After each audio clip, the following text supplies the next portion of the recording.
Hello friends, welcome back to the channel study with Praveen. तो आपका SSC CHSL 2021 का DV का एडमिट कार्ड जारी कर दिया गया है। ठीक है, तो अभी सेंट्रल रीजन का जारी किया गया है और भी एक दो रीजन का जारी किया गया है। ठीक है, तो वीडियो में हम लोग डिस्कस करेंगे कि आपका वेन्यू और क्या क्या रिपोर्टिंग टाइम रहेगा और आपका इंपॉर्टेंट डॉक्यूमेंट क्या क्या रहेगा। और एक रिक्वेस्ट ये भी रहेगा कि जो कैंडिडेट का कहीं और हायर ग्रेड पे में सिलेक्शन हो चुका है वो प्लीज़ डीवी स्किप करें, ताकि जितने भी कैंडिडेट बॉर्डर लाइन पे हैं, ठीक है, तो वो उनको मेरिट लिस्ट में जगह मिले, क्योंकि बहुत सारे कैंडिडेट रिपीटेड एग्ज़ाम में सिलेक्शन लेते जाते हैं और उनको ज्वाइन तो कहीं एक ही करना है, तो इससे प्रॉब्लम हो जाता है कि जिनका सिर्फ एक जगह सिलेक्शन हुआ है। तो चलिए, आशा करता हूँ कि अगर आपका सिलेक्शन हो गया है तो आप प्लीज़ डीवी को स्किप कर दीजिएगा।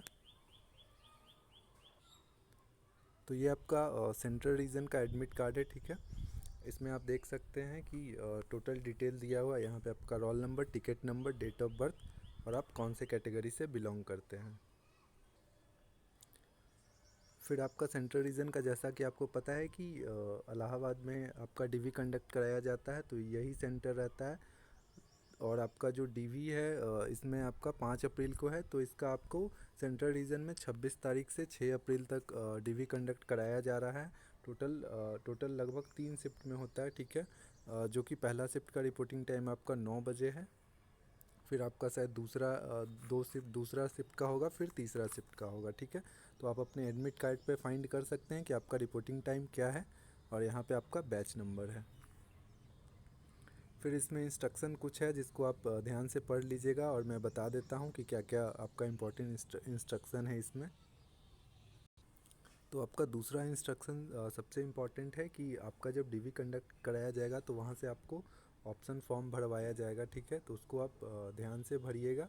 और जो जो डेटा एंट्री करते हैं, ठीक है, तो वो आपको कंप्यूटर पे डेटा एंट्री करके आपको एक देंगे, जो पेज देंगे, उसको आप अच्छे से चेक कर लीजिएगा कि जो आपने फिल किया है वही डेटा एंट्री हुआ है या नहीं।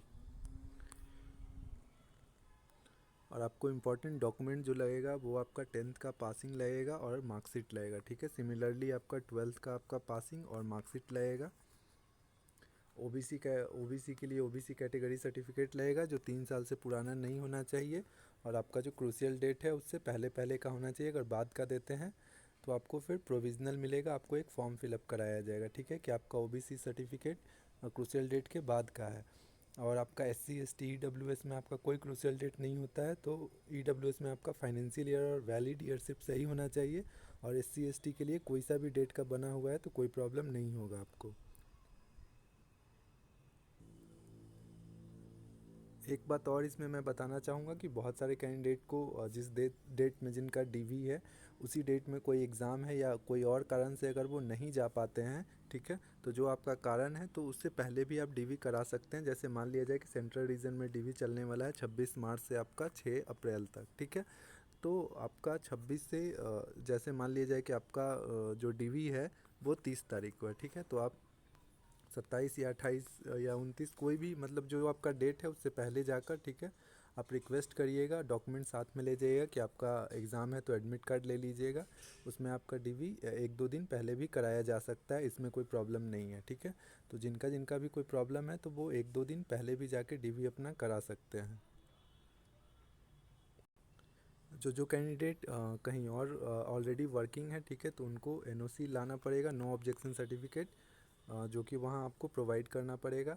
अगर अभी नहीं आप दे पाते हैं तो आपको ज्वाइनिंग टाइम देना पड़ेगा। ठीक है, तो अगर आपके पास अभी मिल जाएगा एनओसी तो आप अभी प्रोवाइड कर दीजिए, नहीं तो आप बाद में भी उसको ले जाके सबमिट कर सकते हैं।